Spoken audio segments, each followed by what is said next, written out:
2024 porte un projet pour l'héritage des Jeux, puisque nous avons voulu des Jeux utiles. Alors ça se concrétise très simplement par deux types d'actions.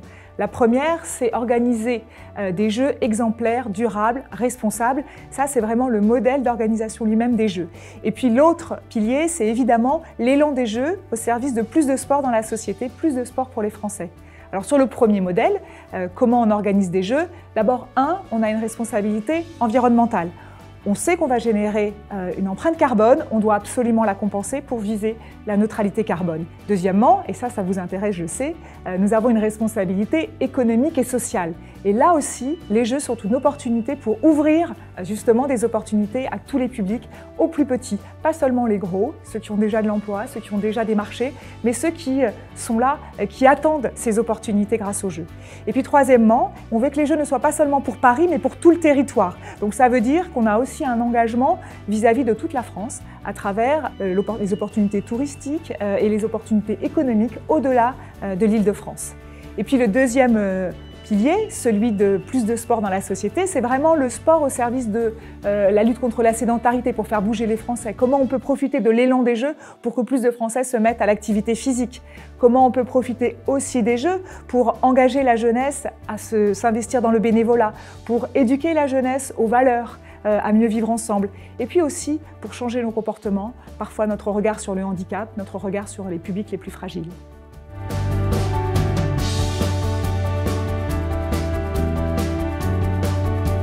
Notre premier engagement a été pris avec les partenaires sociaux, les syndicats d'employeurs, les syndicats de salariés, à travers une charte sociale où nous nous sommes engagés à évidemment respecter le droit du travail, mais aussi à générer un impact pour les territoires hôtes, ceux qui accueillent les Jeux, pour qu'on puisse aussi s'adresser aux publics les plus fragiles, pour qu'on puisse connecter les TPE-PME, les entreprises de l'économie sociale et solidaire, au marché que Paris 2024 va générer.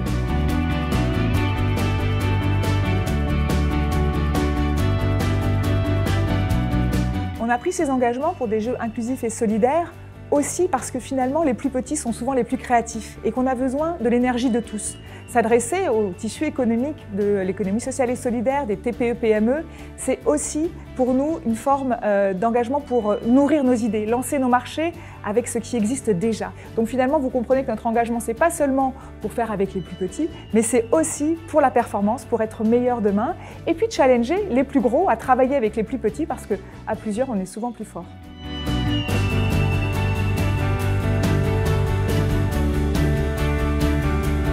Vous l'avez compris, cet engagement pour ouvrir des opportunités à tous, il est essentiel et il est vraiment dans la vision de Paris 2024. Et on s'y est pris très tôt, puisque nous avons lancé d'ores et déjà deux plateformes. Une plateforme dédiée aux TPE-PME, Entreprises 2024, avec le soutien du MEDEF, et une plateforme dédiée aux entreprises de l'économie sociale et solidaire, avec le soutien des canaux, qui s'appelle ESS 2024. Ces deux plateformes, ce n'est pas seulement un site internet, c'est surtout des accompagnements à l'attention de ces acteurs économiques. Ça veut dire qu'on va leur donner de la visibilité sur les marchés que l'on va lancer dans le temps. Donc on va informer des mois à l'avance que bientôt nous allons lancer des marchés sur tel et tel sujet. On va aussi les accompagner à travailler les uns avec les autres pour s'associer, pour être plus forts quand il s'agira de répondre au marché. Et puis on les accompagne aussi, grâce à ces plateformes, dans les dimensions juridiques, comptables, fiscales, qui sont souvent aussi pas simples pour des TPE-PME et des acteurs de l'ESS.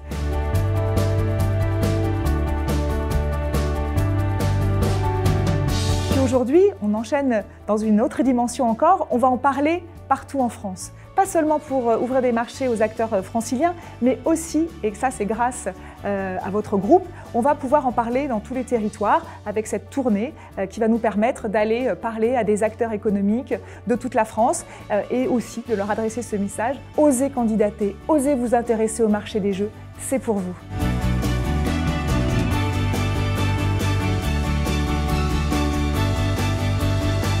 Il restera des Jeux, ça sera une aventure collective extraordinaire qui auront engagé un maximum d'acteurs, des acteurs qui ne sont pas toujours engagés justement dans les grands événements sportifs, mais qui auront vécu une aventure formidable et qui finalement continuera après Paris 2024. Je vous parlais par exemple de ces deux plateformes, Entreprises 2024 et ESS 2024.